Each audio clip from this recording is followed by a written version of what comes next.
Before we begin, take a moment to get comfortable. Let your arms go heavy, your breath slow. And as you listen, feel free to leave a comment sharing what time it is, where you are, and what city or village you're listening from. It's love to know. And if you'd like more quiet stories like this one, don't forget to subscribe so they gently appear when you need them most. Now, let's begin. You wake up slowly in the midst of the Honduran jungle, your ears filled with the echo of dripping leaves and the distant call of a bird whose name you'll never know. The air is warm and still.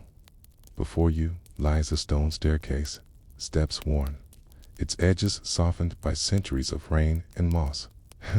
But as your eyes adjust, you realize this isn't just any staircase. It is a book made of stone, a staircase filled with writing. Hundreds of glyphs, carved not with haste, but with patient calculation.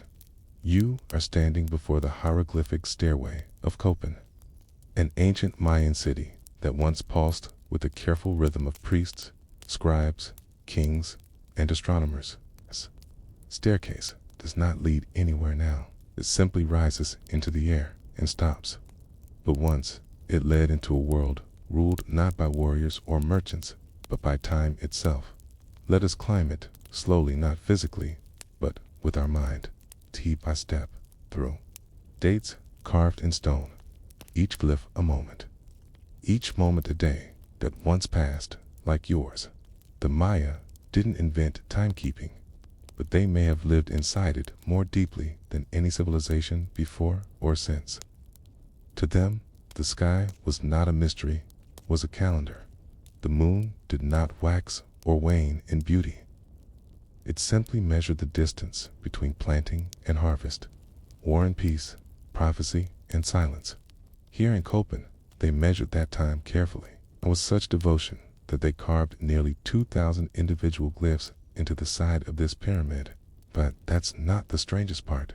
The strangest part is this: their calendar, so advanced it could predict eclipses hundreds of years in advance, suddenly stopped, or so it seemed. Stone, dust, and silence, the Maya divided time not in years, but in back-tens blocks of 144,000 days. To you, that's about 394 years. They built up time like layers in a pyramid, okay? And like the pyramid, they expected time to continue forever, reaching toward the stars in the 8th century. During the reign of Uaxtlicligian, Ubik, Awila name, that means 18 rabbit in the Mayan tongue, the city of Copan was thriving. He ordered the creation of this very staircase, the longest known inscription in the entire Mayan world. Each glyph is a piece of his legacy, his ancestry, his obsession with time. But then the inscriptions stopped. No new dates, no new monuments, no records of the years that followed. Why? It's not that they lost the ability to carve. It's not that they abandoned their beliefs. It's just the calendar entries stopped quietly, like a scribe had simply run out of ink, or faith, or breath. And centuries later, when archaeologists uncovered this site, they wondered the same thing. Did time stop? Or just a story? Time as a landscape. Truly understand this, you need to think the way a Mayan astronomer would. Time was not a line, not a list, not a loop. It was a terrain. You didn't just pass through time, you climbed it, swam through it, got lost in it. The Mayan calendar had multiple layers. The Tizocan, 260-day cycle tied to ritual and prophecy. Day, 365-day solar calendar for agriculture and daily life. The long count, the cosmic calendar that tracked the great sweep of history from creation to destruction and back again. It's this long count that interests us, because this is the one that appeared to reach an endpoint. It counted every day since the mythical date of creation, August 11/31/14 BCE. In our modern calendar, it was set to roll over after 13 back tens. That rollover date, December 21st, 2012, the end of the world, according to newspapers. The end of a cycle, according to the Maya, but long before that date became a marketing gimmick. The priests of Copan already knew something the rest of the world didn't. That time was not meant to be easy to follow. It was meant to be watched. Like a shadow that grows longer and shorter with the tilt of the earth. And that means sometimes it disappears completely. Just for a moment, the missing kings back in Copan let us return to 18 Rabbit. Reigned at the height of Copan's cultural power. But after him, silence. Few records, fewer monuments. The final king, Yak's Passage, Chan Yobat, reigned during a time of visible decline. Some have suggested that war disrupted the scribes. Others say famine made timekeeping seem trivial. A few believe a natural disaster, perhaps a massive drought, pulled the city into ruin. But maybe the real answer is simpler, sadder. When the kingdom began to fall apart, the calendar did not stop, but people stopped carving it. Because what use is recording time if no one remains to read it? The staircase still stands, but the steps beyond the 8th century are missing. And in their absence, historians had to guess, was the calendar finished or simply paused? Erosion and error. Here's a strange historical footnote. In 1930, the staircase collapsed. Many of the glyphs tumbled out of place like tiles shaken from a giant's crossword puzzle. The restoration team tried to rebuild it, but without knowing the exact original order, they may have made mistakes. Today, some of the dates don't make sense. A few glyphs repeat. Others seem to skip centuries. It's a reminder of something important. Time can be misread. And so, when modern people speak of the Mayan calendar ending, they may be speaking not of a prophecy, but of a misunderstanding. The calendar wasn't ending, it's resetting. The long count was designed to cycle through eons, like an odometer rolling back to zero, not to signal the end of the road, but simply a new lap around the sun. And perhaps, in their final carvings, the scribes of Copan knew this, so they stopped, not because they had reached the end, but because they had already told us that time would begin again. A question left at the top of the stairs. So here you are, at the top of the staircase. The mist is thicker now. The forest is reclaiming the stone. You look down at the glyphs below, layers of meaning. Dates long forgotten, symbols for kings whose faces we will never fully know. And you realize, the question was never why the calendar stopped. The real question is, what did they expect us to do when it started again? The morning sun filters through the foliage above Copan, and though centuries have passed, the stones, do not forget, remained tilted, broken, half submerged under root, etched with the days and deeds of a civilization that once seemed to measure the heavens. In the last section, we stood before the great hieroglyphic staircase and wondered why its carvings simply ceased. The kings, the dates, the rituals, all marked in glyphs with sharp lines and careful spacing, ran to a point and then disappeared. Now, this second section, we continue our descent through time, deeper into the silence that followed the end of the calendar's inscriptions. We are not just looking at stone anymore. We are watching the fading of a worldview, the slow unraveling of time to grasp what happened in Copan. We must begin not with a dramatic event, but with something much quieter: soil exhaustion. Over generations, as Copan's population grew, the surrounding land began to change. Its forests were cut down to build temples, make charcoal, and expand agricultural plots. And as the trees vanished, so did the rich topsoil they held in place. The land stopped giving back. Case Central, not just to diet, but to identity, began to yield less. The terraces eroded. Crops failed more often. In this subtle but devastating way, the very rhythm of the calendar, the planting, the harvesting, the ceremonies tied to those events became misaligned with reality. A society that had engineered its rituals around celestial cycles suddenly faced a problem it could not solve with mathematics. The heavens were still predictable. The earth was not. So the astronomers looked upward. They recalculated. Perhaps they saw omens in the star signs that the cycle was about to end. But here's the irony. It wasn't the end of the calendar. It was the beginning of human instability that the calendar could not account for. Time, as they had known it, had become disobedient. The scribes, who stayed too long even as environmental stress grew. Copen did not collapse overnight. The city center, the Acropolis, the great temples, the ball courts continued to function. Priests still conducted ceremonies. Offerings were made. The rulers still commissioned steely stone monuments depicting themselves as gods. But the style began to change. Later monuments are rushed. Faces lacked detail. Glyphs appear more cramped, less uniform. The grammar weakens.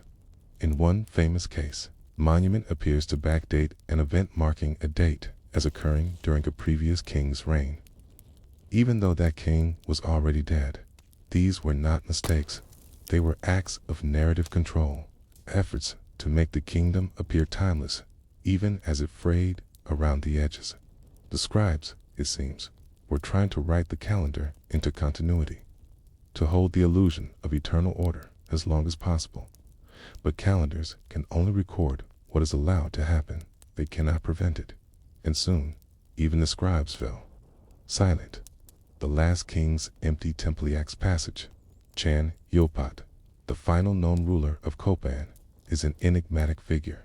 He inherited a city on the brink, though he tried to revive architectural projects and continue traditional rituals. His monuments speak of anxiety more than triumph. One building he constructed, known today as Temple 11, was supposed to echo earlier ceremonial platforms, steps climbing short, wide intervals, modest staircase compared to the grandeur of the hieroglyphic stairway. It was meant to symbolize continuity, but when archaeologists excavated it, they found something unusual. It was never finished. The temple's interior chambers were bare. The plaster was thin, uneven, as if applied in haste. There were no altars, no glyphs, no evidence that rituals were ever performed there. It was a shell, a final gesture toward the past, never inhabited by the present. Yak's passage tried to inscribe himself into time, but time, by then, had moved on. The disappearance, no one recorded what happened next, is not dramatic. That's what makes it so haunting. There was no war, no conquest, no catastrophic fire. Instead, people just left. In Copen's urban core, once home to elite scribes and astronomers, the palaces grew quiet. The ball courts no longer echoed with ritual games. Markets dissolved into dust. And outside the city, in the rural areas that had once fed the capital, the population dropped dramatically. Excavations showed that household structures were abandoned gradually. Pottery fragments decrease. Trash middens shrink. Burials become rare. Even the bones tell the story. Signs of malnutrition increase, especially in children. The long count calendar, with its precise predictions and cosmic scope, was powerless in the face of everyday scarcity. And here's the quiet twist. The Maya did not forget how to keep time. They simply stopped making monuments to it. The scribes, the priests, the calendar keepers, they were not wiped out. They were simply no longer needed. Their civilization did not vanish, retracted. The knowledge survived in smaller communities, in oral traditions, in household rituals. But the great inscriptions, the glyphs of kings and gods ceased. Time continued. Quote, but the will to record it did not dot the calendar that waited. Now we must return to the question that began our journey. Why did the Mayan calendar seem to stop? Answer, hidden in these broken temples and uncarved stele, is that it didn't. The long count calendar was not a prophecy. It was a cycle, a cosmic odometer The famous date 13.0.0.0.0 marked the completion of a cycle that began on August 11th, 3114 BCE, when the calendar reached that point on December 21st, 2012. It wasn't an endpoint. It was a reset, just like when the Gregorian calendar moves from December 31st to January 1. But here's the subtle beauty. The Maya planned it that way. They designed a calendar that would start over, not stop. Tala, lack of later monuments does not reflect a theological belief in apocalypse. It reflects a historical moment of decline when the resources, power, and confidence to keep building ran out. And so, in a way, the calendar did wait, not for the world to end, but for someone, somewhere, to start carving again. The glyphs that might still be missing. What makes this story so haunting is that it's incomplete. Of the thousands of Mayan sites scattered across Mesoamerica, most remain unexcavated. Jungle has reclaimed them. Earth has hidden them.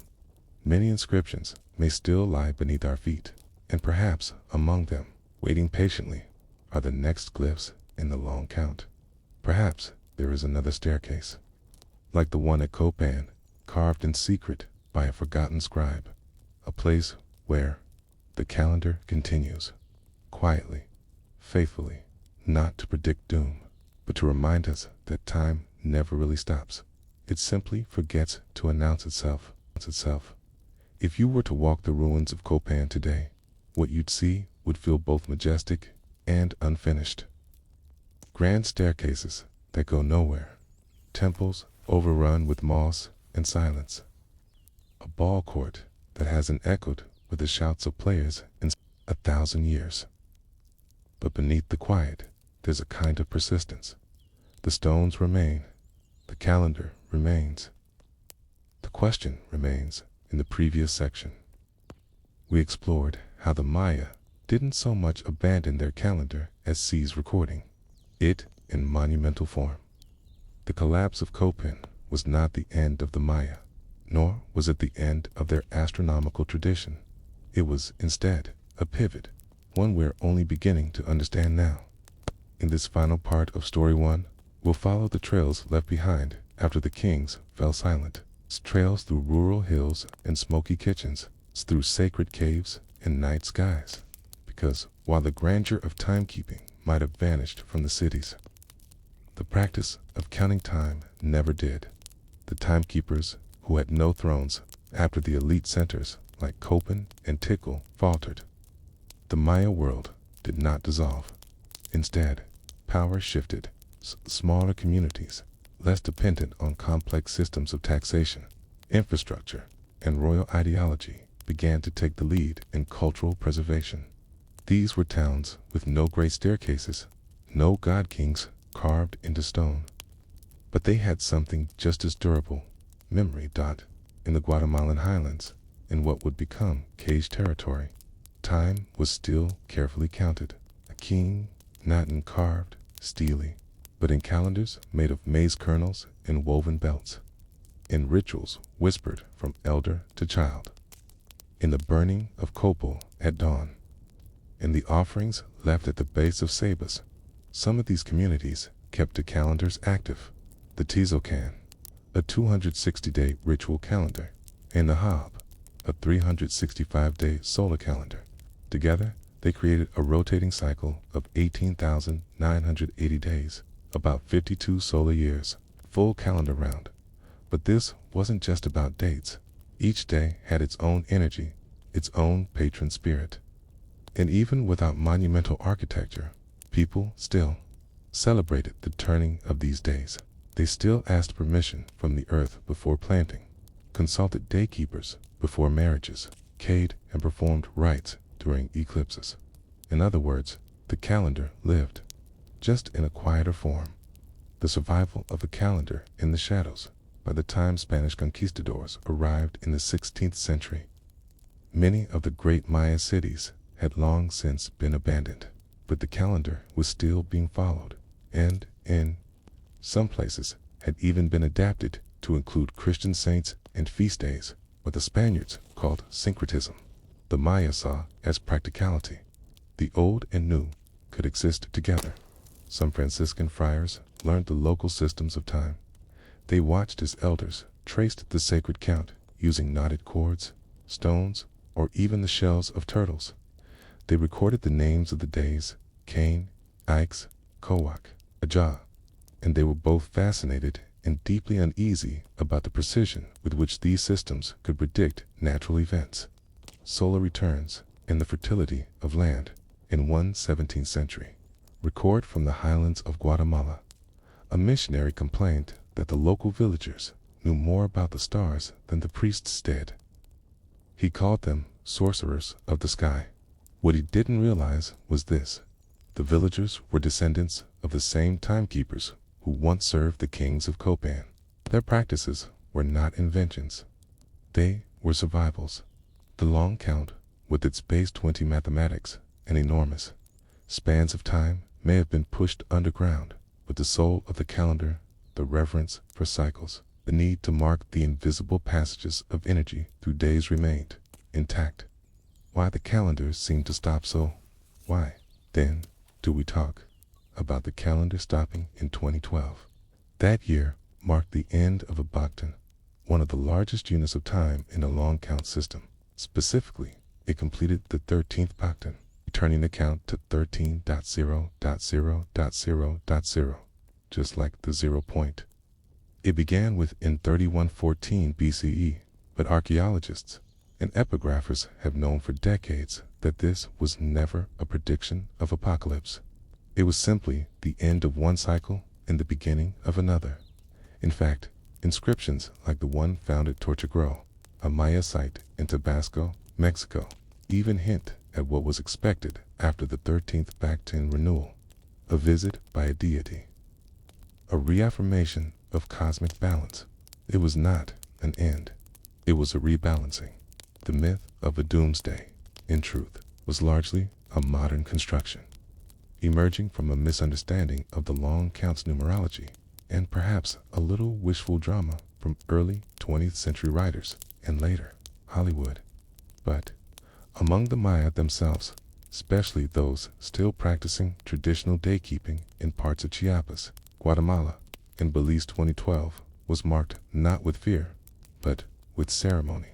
Fires were lit, offerings were made, the calendar was allowed to turn, because, in their view, that's what calendars are meant to do.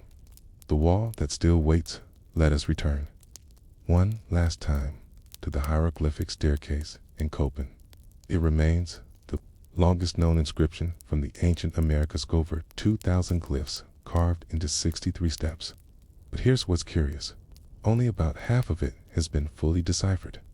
Parts of the staircase were reconstructed hastily in the early 20th century, and many blocks may have been placed out of order. Others are missing entirely, perhaps stolen, buried, or destroyed. So there's a chance that somewhere beneath the soil of Honduras, there are glyphs that could complete the story.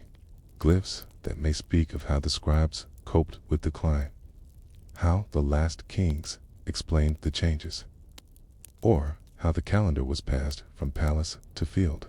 There may still be steps we have not climbed, and perhaps that's the most fitting image of all: a staircase half revealed, its end unknown.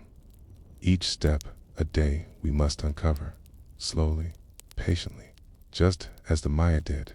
The calendar that kept beating if you had been born in Copan in 822 AD, the year of the last known inscription, you would not have known you were living at the end of anything. You would have risen with the sun, watched the stars, prayed to your ancestors, said measured your days in a system more intricate than any modern wall calendar. You would have heard the calendar not as a prediction, Kate, but as a heartbeat, steady, sacred, and cyclical. And when the temples stopped rising and the kings stopped speaking, you might have whispered to your children, "We still know how to count. We still remember which days are strong and which are dangerous. We still remember what the sky told us." The calendar never stopped. It was simply carved in memory instead of stone, And perhaps, someday, we'll find the missing glyphs that prove it. But even if we don't, the count continues. Quietly, in kitchens and forests, in languages and dreams, in the patient turning of a wheel that never broke. There are temples that hold statues, temples that honor kings, temples that align with planets or honor gods of the underworld. But there was a temple, long forgotten beneath layers of tropical soil, that once counted the rain, not in vials or clay jars, not in scrolls or measurements, but in days painstakingly carved, counted, predicted, and prayed for. This story doesn't begin with a collapse or a cataclysm. It begins with a rhythmless seasonal breath, drawn from the land, expected and needed by every person who lived in its shadow. And then, one year, that rhythm skipped a beat. Let us begin in the ancient city of Uzamal, the Hill of the Three. Times built Uzamal lies in the Puc region of the Yucatan Peninsula. Not as famous as Chichen Itza, not as vast as Calakmul, but it was here, in this slightly elevated terrain, that one of the most quietly important centers of Maya architecture and observation once stood. The city's name, Uzamal, is believed to mean 3 times built, perhaps referencing the temple mounds that were expanded repeatedly, layer upon layer, each one trying to improve upon the last.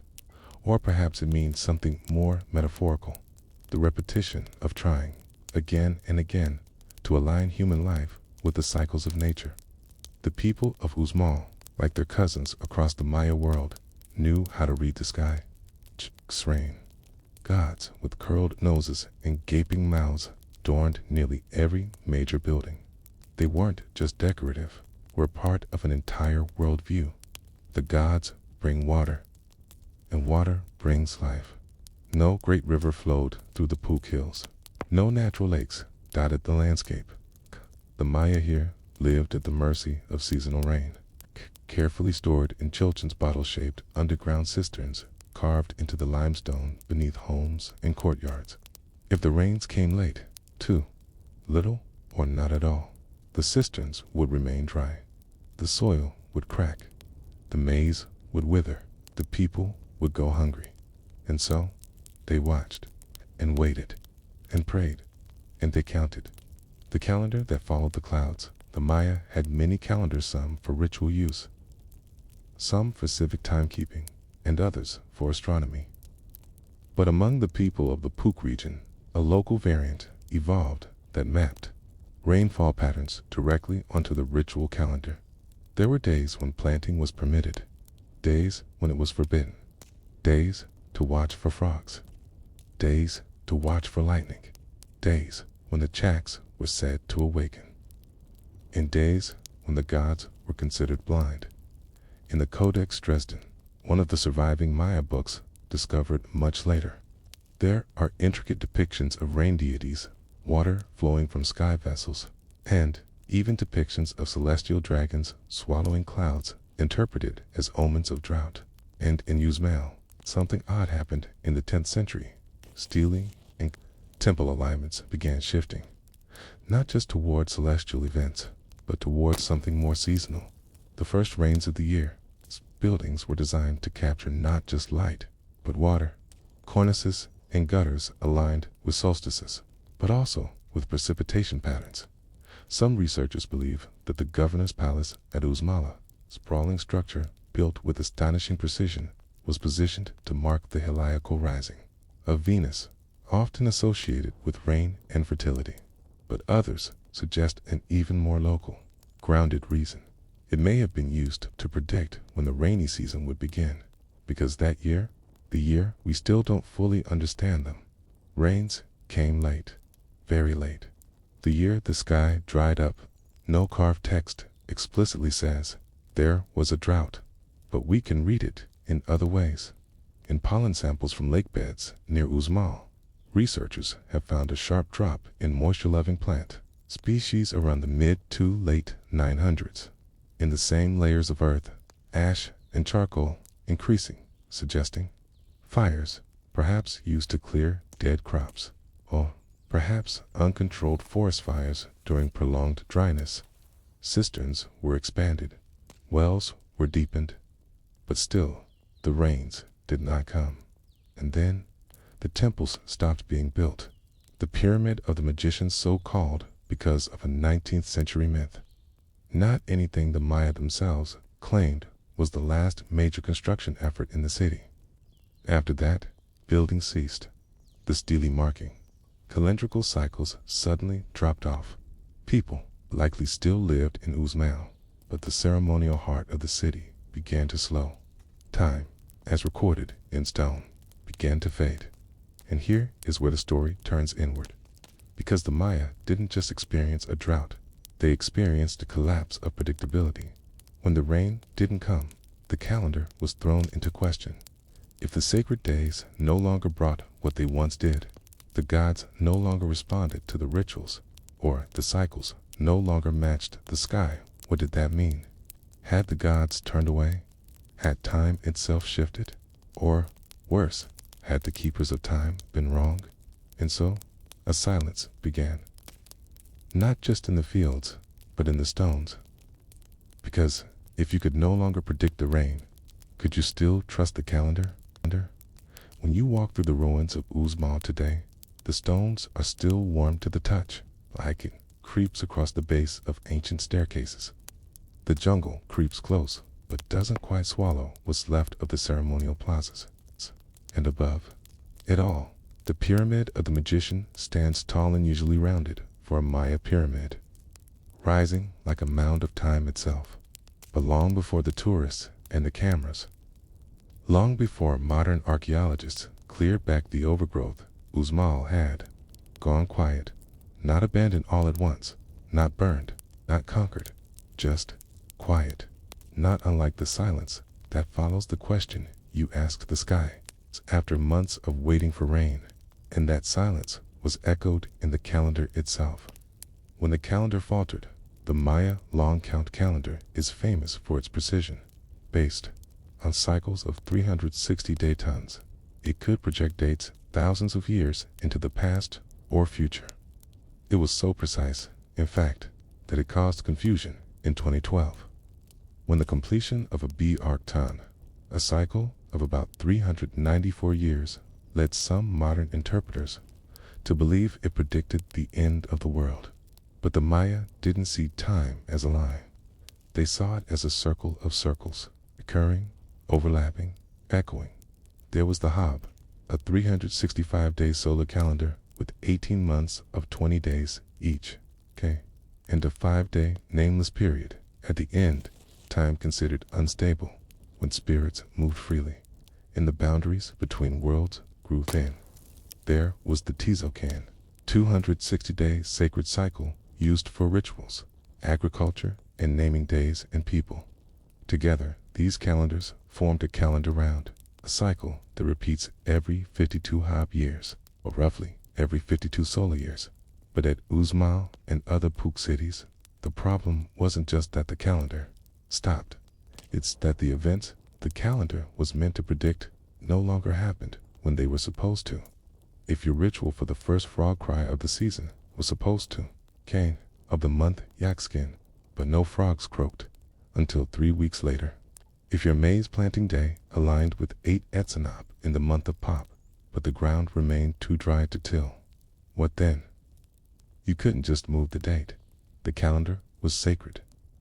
The cycles were cosmic, so instead, in some places, carving simply stopped. A pause in stone at Uzmal. There are no inscriptions dated past the 10th century.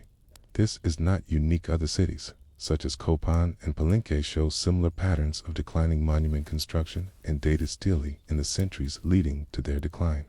But in Uzmal, the absence feels deliberate. Temples were still maintained. Rituals were likely still performed.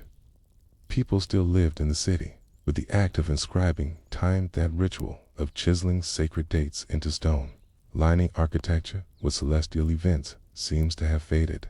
Some scholars suggest this may reflect a loss of political centralization. Without a powerful ruler or dynasty to sponsor monumental architecture. There was less incentive to erect stele, but others argue something deeper, a crisis of meaning. If your calendar no longer matched the world outside, if your rituals failed to bring the rain, if your gods no longer answered on cue, maybe it wasn't just a political issue. Maybe it was a spiritual one. Maybe time itself had gone wrong. The quiet adaptation and, yet, despite the silence in stone, the people adapted. We know this because they didn't disappear. The Pook region continued to be inhabited well into the colonial period. Villages sprang up near the ruins.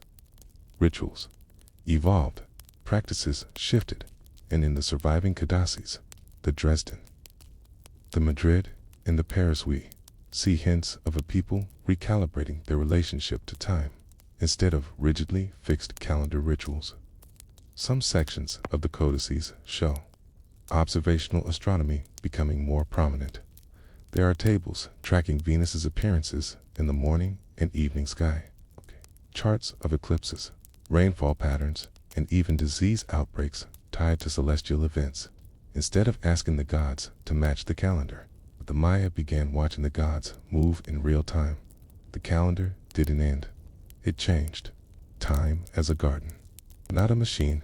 One way to understand this shift is to compare two metaphors.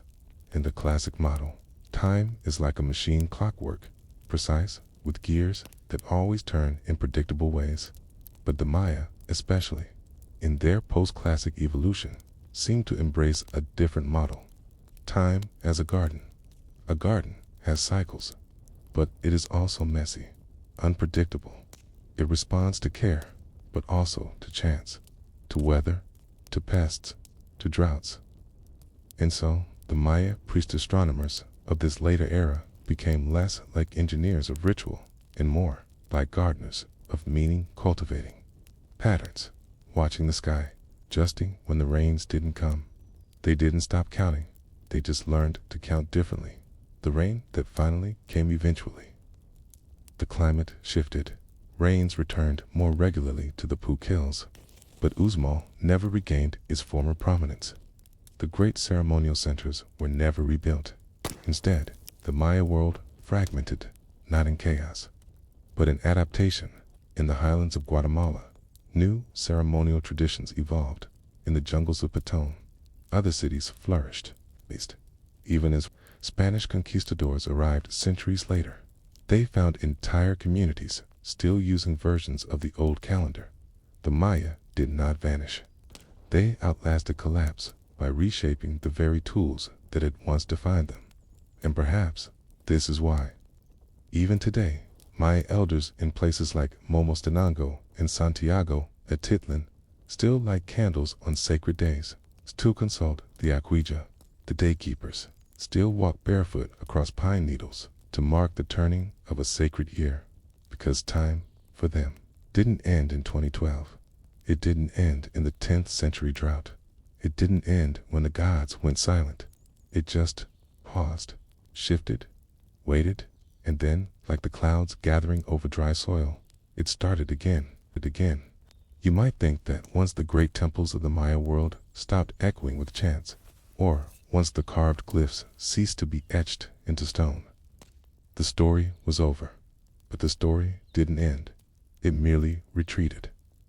From the open plazas into the homes of farmers, from the stepped pyramids into the thatched huts, from stone calendars that stood like monuments into the soft hush of oral memory, passed between generations like an ember kept alive through the cold, because the Maya never forgot how to count the sky.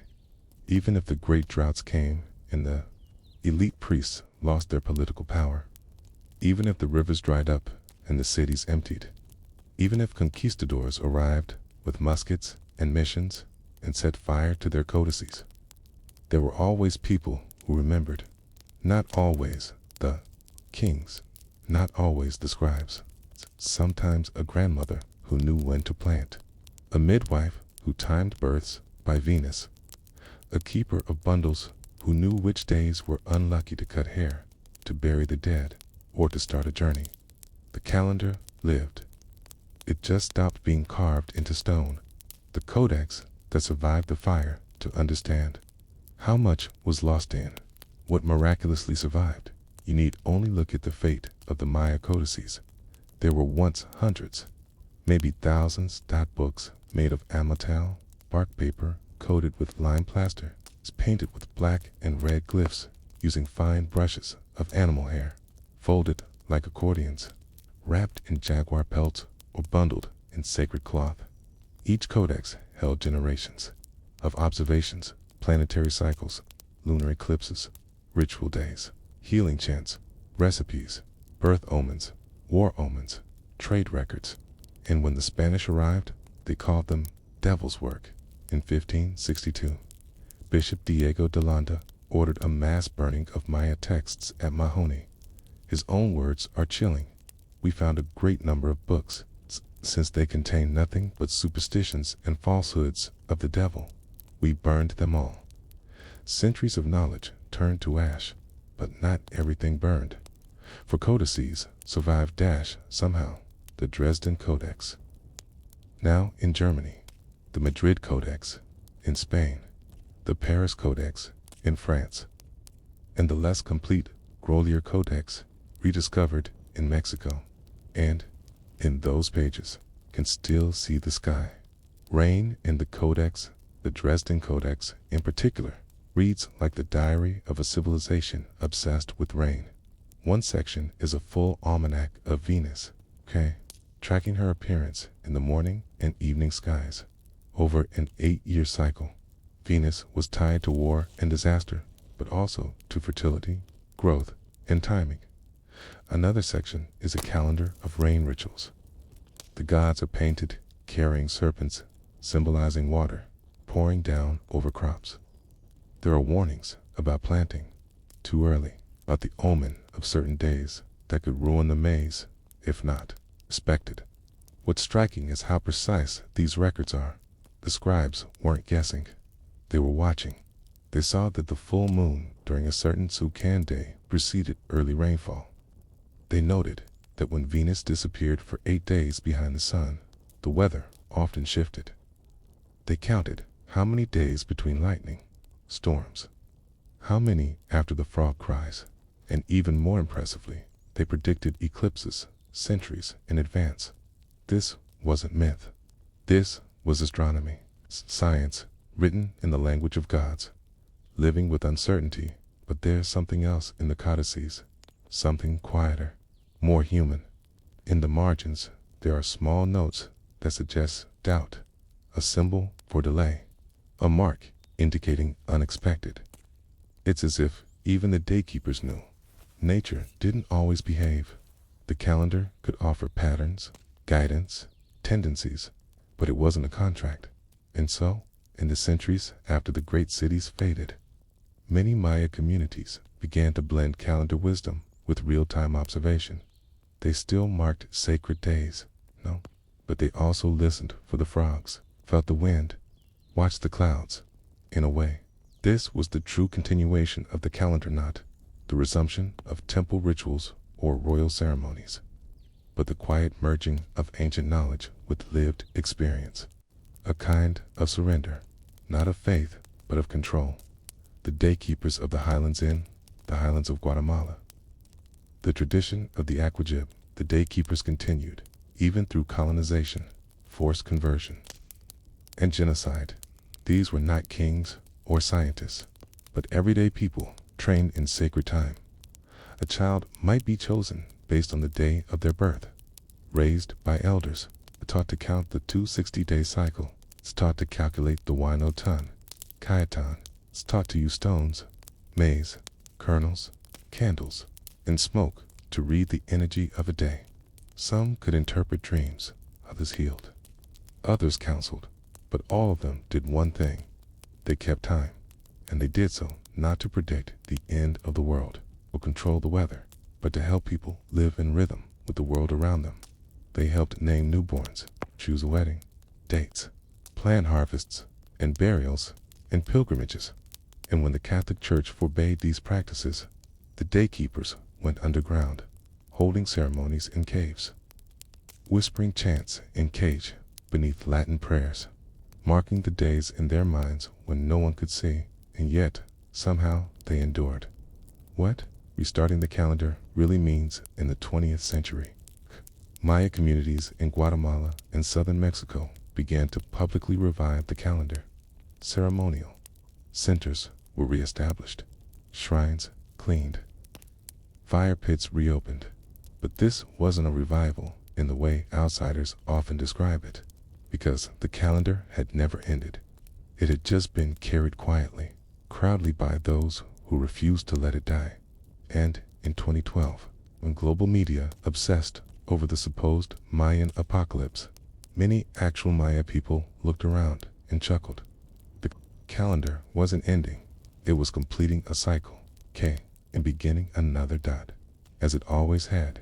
In 2012, the 13th Biocton ended, the 14th began, and time kept turning. A calendar without a clock. Modern life is full of clocks, deadlines, apps, digital reminders.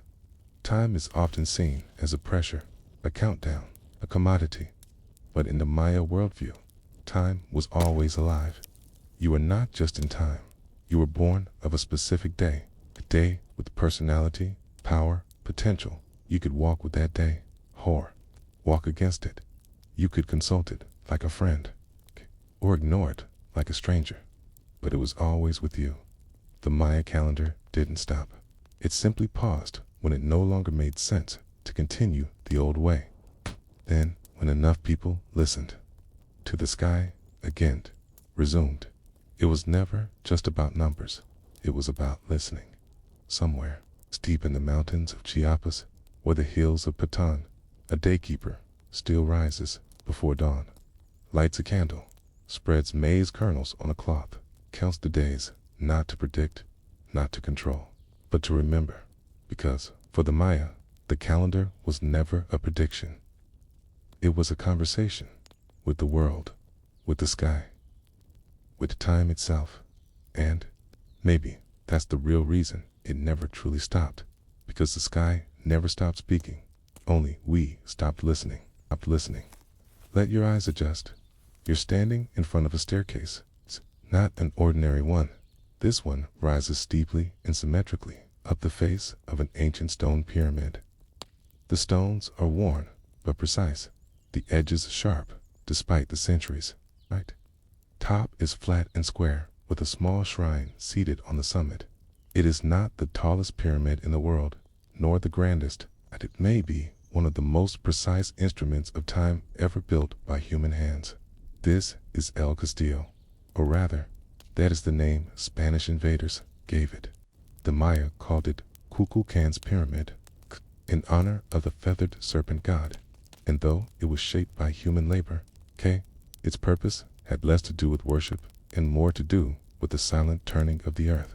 Because this pyramid could tell the time not just of day, but of season, without metal, without gears, without a single written digit.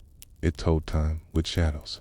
The geometry of the Jungle Kulkan S pyramid rises from the center of Chichen Itza, one of the most important Maya cities on the Yucatan Peninsula. At first glance, its design appears simple. 4 staircases, one on each side, climbing to a small temple. But look closer, and the precision becomes staggering. There are 91 steps on each of the 4 staircases. Multiply that by 4, and you get 364. Add the platform at the top end, you arrive at T65. Not a coincidence. This is not a pyramid. It is a calendar in stone. But more than that, 'tis a calendar that could display itself not in writing, but in light. On 2 days of the year, the spring and autumn equinoxes, the setting sun casts a shadow on the pyramid's northern staircase. As the sun descends, the corner of the structure creates a serrated shadow, forming the illusion of a snake slithering down the side. This snake of light connects with the giant stone serpent head carved at the base.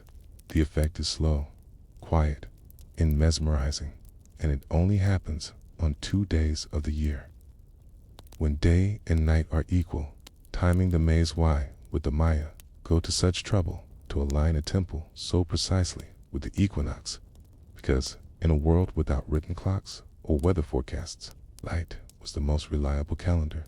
Equinox meant balance. It told the farmers, the rains are coming, prepare the fields, watch the skies, wait for the frogs to cry. Maize needed the right start. Too early, and the dry soil would kill it. Too late, the rains would rot the roots. The pyramid didn't just mark time, it whispered to the farmers when to act. It also signaled ceremonies, offerings to Chak, to the rain god, or to Ixchel, goddess of fertility and weaving. At equinox, shadow was not just science. It was sacred choreography. The sun, the stone, the serpent, and the Cid depended on the other. How the Maya knew, we often wonder. How could ancient people build something so aligned, so mathematically perfect, without modern tools? But the Maya were neither primitive nor guessing. They were astronomers of the sky and the stone. They watched the sun's arc day by day. They planted upright sticks and measured where the shadows fell. They tracked the position of Venus and Mars. They carved tables of eclipses centuries in advance. The priests, the architects, and the farmers were often one and the same. Their math was not abstract. It was embedded in earthwork. Their trigonometry was practical. Their calculations were baked into bricks. They didn't build to impress. They built to align, with solstices, with star risings, with rainy seasons. And when they carved a staircase with 91 steps, they weren't just building a temple, okay? They were fixing the calendar into the world, waiting for the shadow. Even today, people still gather at Chichen Itza on the equinoxes to watch the serpent descend. Thousands line the plaza, phones out, waiting. But imagine being there 1,200 years ago. No noise, no tourists, no electric lights, only the hum of the jungle, the call of birds, and the flicker of torches. The sun would begin to dip, and slowly, minute by minute, the serrated shadows would emerge. A priest might chant. The people would wait, holding breath. Then, as the final light formed the full serpent's body, conch would sound, or a drum would echo from the temple top. Time had turned, and they had marked it, not with paper or metal, but with stone and shadow. It's a reminder that ancient timekeeping wasn't passive. It was participatory. You had to be present. You had to look. Other calendars and stone Coconut's pyramid wasn't the only Maya structure built as a timepiece. Throughout the Maya world, temples and observatories were aligned with cosmic events. At Copan, in modern Honduras, hieroglyphic stairways counted kings and solar cycles. At Uxmal, the so-called pyramid of the magician was aligned with Venus's rise. At Tikal, temples faced each other so that the sun would rise over one and set behind another during solstices. At Caracol, in Belize, a circular observatory named El Caracal, the snail tracked Venus and marked the zenith sun.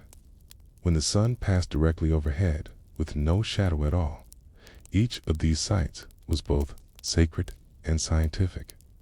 They were not temples about time. They were temples made of time. Sacred Maya calendar system was among the most complex in the ancient world. They used 3 interlocking systems. Sko, a 260-day ritual calendar made of 20 names and 13 numbers. Ku, every day had a unique combination, cycling every 260 days. Hab, a 365-day solar calendar made of 18 months of 20 days. Kles, 5 nameless days considered unlucky. Calendar round, a cycle of 52 solar years where the Tusol Can and Hab align. Long count, a count of days since a mythic creation date August 11th, 3114 BCE by our calendar. This is the system that brought about the 2012 hysteria when the 13th Bergton ended. What does this mean? That every single day had 4 identities in the Maya world. It was today. It was a token day. It was a Hab day. It was a long count day. You weren't just born on a date. You were born into a web of time, and the pyramid helped you find your place in it. The serpent's lesson for the Maya, Kukulkan, was more than just a god. He was a bridge dot between sky and earth, between dry season and rain, between light and shadow. When the serpent descends, it is a reminder. Time is not an arrow, it is a circle, a cycle, a spiral that returns.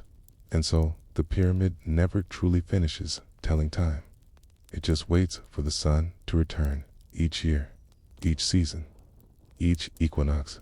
And now, if you close your eyes and imagine the stone staircase warmed by the late afternoon light and the hush of the crowd, and the shadow beginning to form, you may understand why the Maya didn't need watches.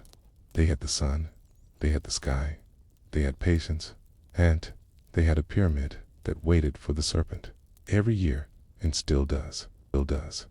If you could stand still long enough, and if your eyes knew how to listen, you would realize that the world itself was full of quiet rhythms. In the jungles of the Yucatan, the wind stirred the same way each season. Frogs began to croak, not at random, but precisely when the air turned wet and thick with the scent of green. Stars, too, appeared in their course as Venus, chasing the sun across the horizon. The moon cycling between absence and brilliance, and the sun itself shifting ever so slightly from day to day. The Maya were listening, their world dense with forest, tangled with vines, hot and humming, didn't have tall towers or mechanical clocks, but it had silence, and with silence came attention.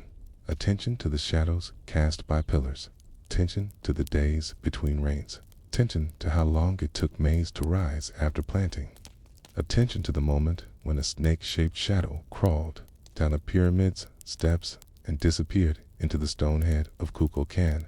And in that kind of world, the most powerful people were not warriors. They were the ones who understood time. The astronomer, priest-son Maya society. The priesthood was not simply a spiritual force, right? It was the calendar. Priests studied the heavens not as a hobby, not in secret towers with brass instruments, but through the slow, patient accumulation of daily, even hourly observation. From generation to generation, they recorded what they saw. When the solstice sun stopped, when Venus turned retrograde, when eclipses could be expected, they tracked cycles that took years, decades, even centuries, and they turned those observations into action. They told farmers when to plant. They told rulers when to wage war. They told the community when to hold bloodletting rituals to honor the gods, when to build new temples, when to bury kings, and when to celebrate anniversaries of mythic creation dates long past to the ordinary person. The priest's announcements seemed almost magical. Begin planting in 12 days. The sun will disappear behind the moon tomorrow. The god of rain is watching. But behind that voice was mathematics, observation, and stone markers placed just so. It wasn't prophecy, it was geometry. Observatories of stone. The Maya didn't need telescopes. Their buildings did the work. Take El Caracol in the city of Chichen. It's a round tower that looks out of place among the straight lines of temples and courts. This tower had narrow slits cut into the walls that aligned with the rising and setting positions of Venus. Venus wasn't just a bright dot in the sky. It was an omen. The Maya knew its full cycle 584 days and tracked its morning and evening star phases. Venus's reappearance often preceded military action, sacrifice, or decisions of state. Temples in other cities were aligned, not just for spectacle, but for measurement. By standing at a specific point and looking through a narrow corridor or along a line of buildings, the Maya could mark the position of the sun on key days. The summer solstice, when the sun was at its northernmost point, the zenith day, when it passed directly overhead. Even ball courts were sometimes aligned to capture specific sun angles. Every stone had a shadow, and every shadow was a note in the calendar. The daykeepers in the highlands of Guatemala were some Maya communities still live today. There is a term for those who keep the sacred count of days. AJQIJ, the daykeeper.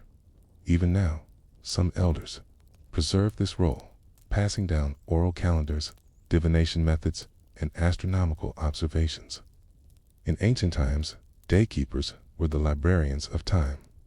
They knew not just what day it was, but what kind of day it was.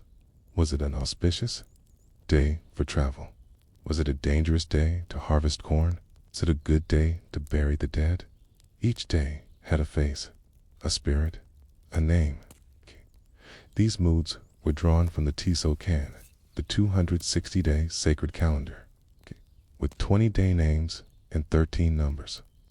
The combinations never repeated for 260 days. This cycle wasn't random. It mirrored something deeper.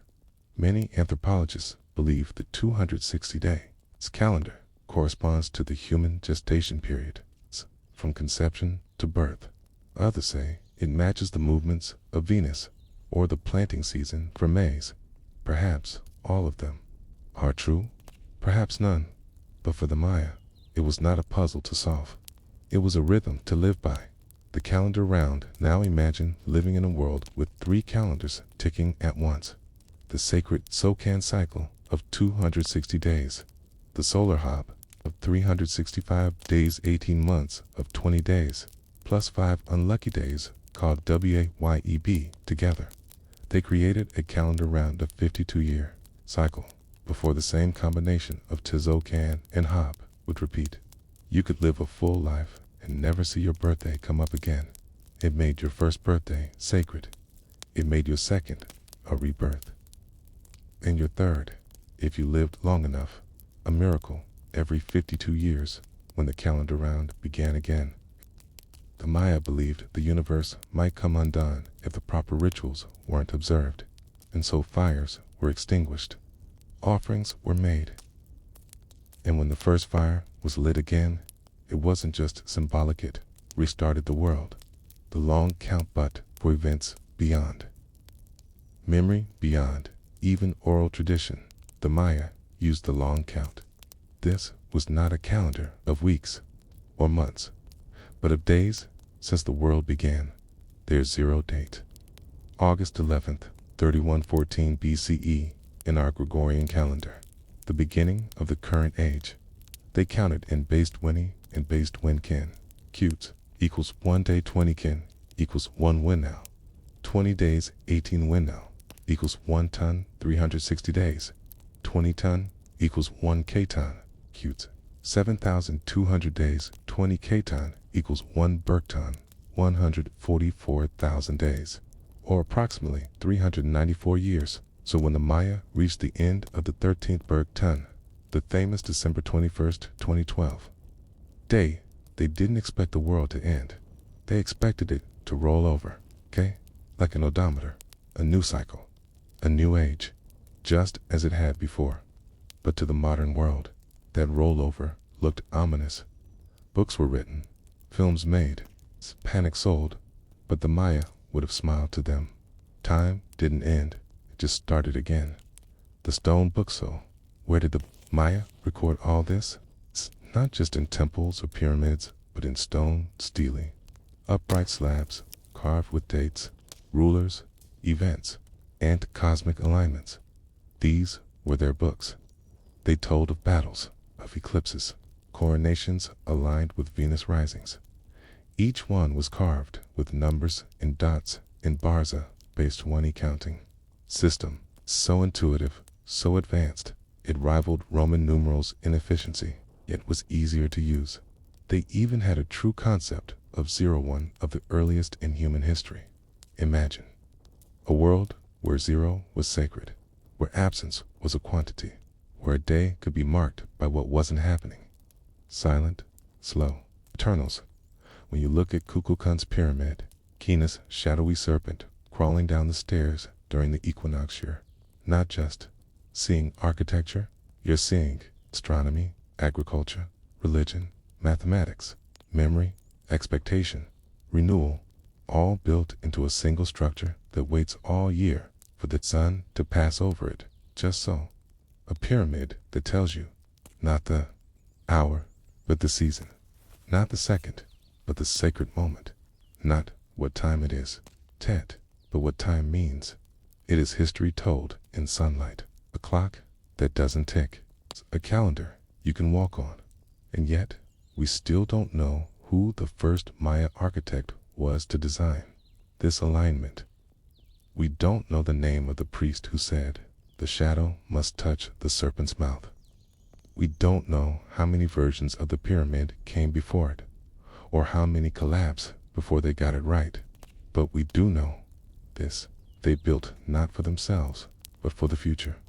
They built to be seen once a year, at sunset, in silence. With awe, with awe. Some monuments are built for the eye. Others are built for the soul. Okay? But a few, very few, are built for time. By the time the 10th century arrived, okay, the pyramid of Kukulkan and others like it had already watched centuries come and go. They had absorbed sunrises and equinoxes, measured droughts and harvests, and echoed with footsteps of those born under different names, different backtons. But the world was changing. Cities were emptying. The stars hadn't moved, but the people had. The silence after greatness. By the time Spanish chroniclers stumbled into the heart of the Maya world in the 1500s, most of the great cities had long been swallowed by a jungle. The priests who once kept the sky's secrets had disappeared, and the meaning behind their stone calendars was no longer passed from hand to hand. The sacred day names still existed, yes, but not the system. The rhythms were known, but not the architecture that captured them. The numbers lived on, but not their purpose. The calendar had stopped speaking. The pyramid still stood. The sun still rose. The shadows still moved across the stairs of Chichen Itza at the exact moment of equinox. But fewer and fewer eyes watched, and those who did watch no longer knew what they were seeing. The codices, burned in 1562, Franciscan priest Diego de Landa gathered up what remained of Maya written records, not stone, but bark paper books. Codices, folded like accordions, painted with glyphs and numbers. These books held astronomical calculations that spanned hundreds of years. They detailed Venus cycles with mathematical precision, predicted eclipses, outlined rituals aligned with celestial events, linked agricultural timing to sacred intervals. But De Landa saw these records not as science, not as culture, not as history, but as heresy. He burned nearly all of them in a single act. Centuries of quiet calculation and intergenerational knowledge went up in smoke. Later, in a moment of regret, he wrote, "We found a great number of books, okay? And since they contained nothing in which they were not to be seen, superstition and lies of the devil, we burned them all. Only for Maya codices survive today. 4 out of hundreds, maybe thousands.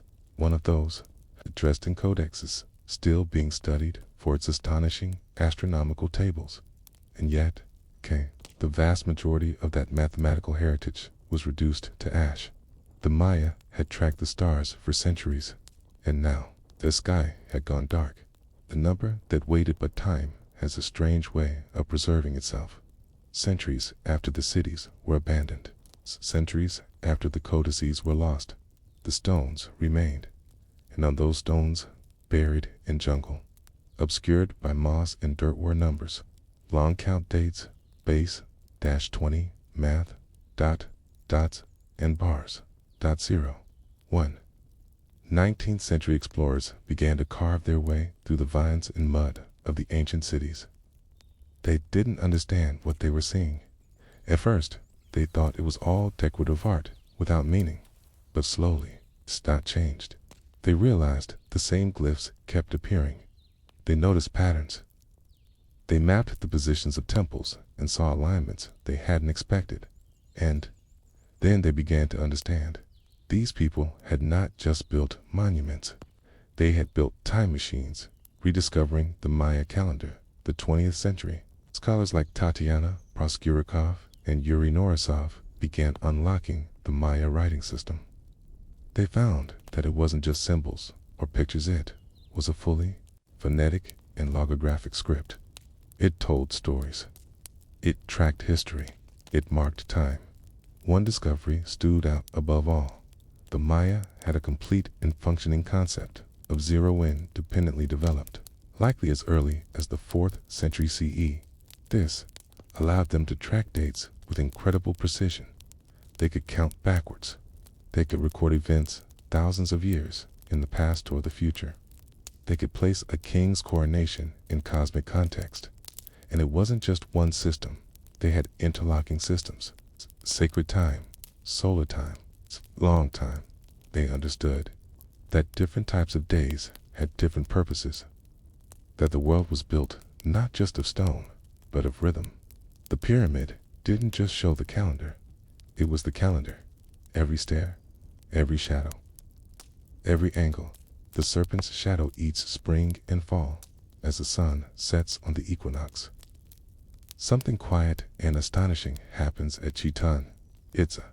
The sunlight hits the pyramid just right, and triangular shadows form along the balustrade of the northern staircase. These shadows move downwards, step by step, until they connect with the stone serpent head at the base of the staircase. It looks like the god Kukulkan, the feathered serpent, is descending from the sky. For 91 steps in one platform. The pyramid marks the days. 91 by 4 equals 364. The platform equals 365. Not by chance, not by accident, but by careful measurement and cosmic awareness. People come from around the world now to watch the serpent descend, to witness a calendar built in stone, ticking quietly under the sun. The Maya knew that time would forget them, but they also knew that stone remembered longer than stories, and so they left their stories in shadow, in geometry, in serpents, the sacred, in the mundane. There's something important about all of this, because when people talk about pyramids, calendars, and gods, they often forget the human part. But remember this: someone had to climb that pyramid, every day with a sun marker and a knotted rope to track the angle.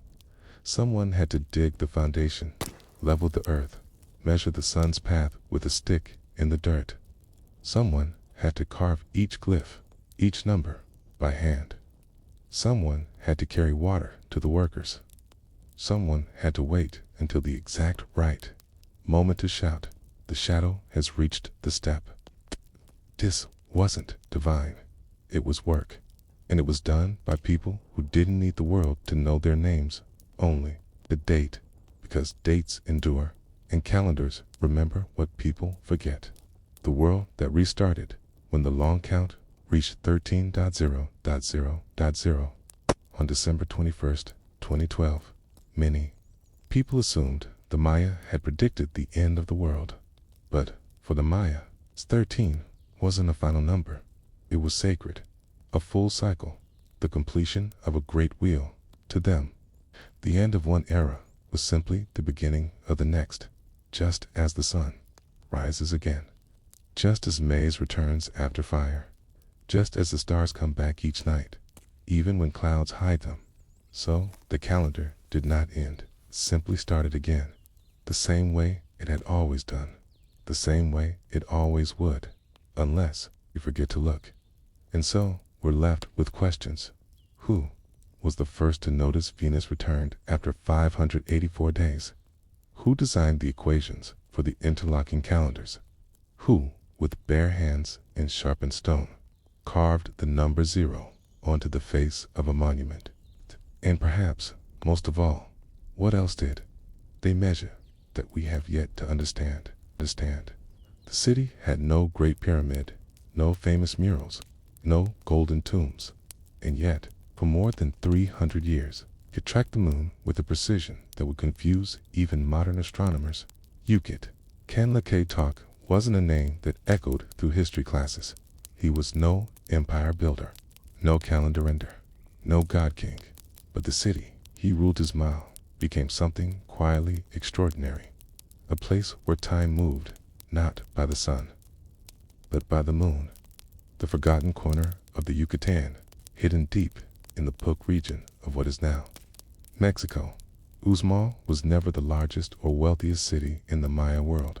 It didn't boast massive ball courts like Copan. It didn't wield military power like Calakmul. And it didn't hold the terrifying prestige of Tikal. But Uxmal had something else. It had rhythm. It had balance. It had stone that faced east, and a temple that tilted just slightly enough to catch moonlight during its most critical phases. Most Maya cities align to the cardinal directions, to the solstices, to the solar zenith. But Uxmal leaned toward the lunar cycles specifically, a complex 18.6-year nodal cycle that governs the moon's rise and fall on the horizon.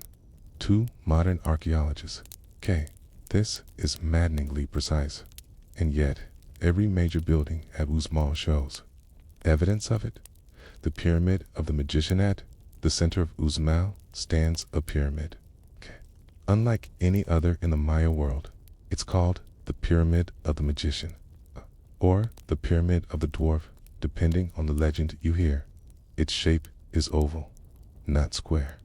Its staircases are unusually steep. Doorways rise and fall in strange ways, following no clear solar alignment. Instead, its orientation faces the setting point of the moon at major lunar standstill, an event that happens only once every 18.6 years. How could they have known? Even with long observation, the moon is a far more elusive object to track than the sun. It moves faster, shifts unpredictably, and follows a more complicated cycle. And yet, here it was baked into the stone. Every 18.6 years, the moon rose exactly where the temple faced. It wasn't a coincidence. It was a measurement, one that likely began hundreds of years before the pyramid was even constructed. Someone had been watching the moon for generations, and when the time came to build, they aligned not for glory, but for accuracy. Ukit Kenlaketok, in the era of quiet Rulakit, Kenlaketok came to power around 850 CE, a time when much of the classic Maya world had already begun to falter. He was no conqueror. There are no great steely proclaiming military victories. He didn't build sprawling cities across vast terrain. He wasn't even trying to dominate the calendar like the kings of Palenka or Yaxalan. Instead, his rule focused on building something that looked inward: architecture, detailed, precision, and, most striking of all, observatories under his guidance. Uxmal saw a renaissance not of empire, but of measurement. New buildings rose with calculated alignments. Its portals opened at exact angles to catch moonlight at its most dramatic moments. Doorways, walls, and even entire platforms were laid out, not for symmetry, but for cycle tracking. And yet, no one outside seemed to notice, or perhaps they simply didn't care. Uxmal wasn't loud. It was exact. Why the moon? The Maya were solar. Agriculturalists' maize was their sacred crop, and maize followed the sun. So why did Uxmal invest so much effort into mapping the moon? One answer might lie in rituals. Among Maya priests, the moon was tied to water, fertility, female deities, and the rhythms of the underworld. A full moon could signal when to begin certain rituals of renewal. A waxing crescent could initiate cleansing rites. An eclipse when the moon disappeared was a time of grave danger. And in Uxmal, water was everything. Unlike lowland cities surrounded by rivers or cenotes, Uxmal sat on dry, hilly terrain. It had no permanent water source. Instead, the people relied on Chalchin's underground cisterns and the timing of rains to survive. They had to know when to expect the moon's influence on weather patterns.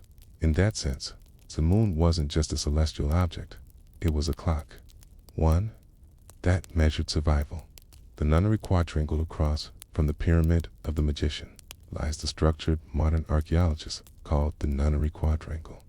No one knows what the Maya called it, but the arrangement of the buildings is striking. 4 palaces surround a central courtyard. Each is oriented slightly differently. Each doorway frames a different portion of the sky at different times of the year. And during certain moonrises. If you stand at just the right spotlight pours through the central corridors and lands on a very specific step. Who built this? And how many nights did they wait in still silence for the moon to rise in just the right place? There is no text explaining its purpose, no calendar carved into the wall, no mention of gods or kings, just doorways, stone, and moonlight, the kind of silence that records its meaning through position, not proclamation, rituals of measurement to keep such precision. Someone had to be responsible.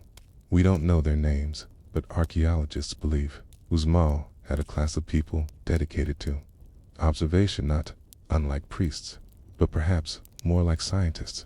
They would sit night after night, watching the horizon, marking the place where the moon rose, noting how it changed with the seasons. Over time, they would have noticed that it moved in a cycle repeating not every month, but every 18.6 years. This wasn't about counting days anymore.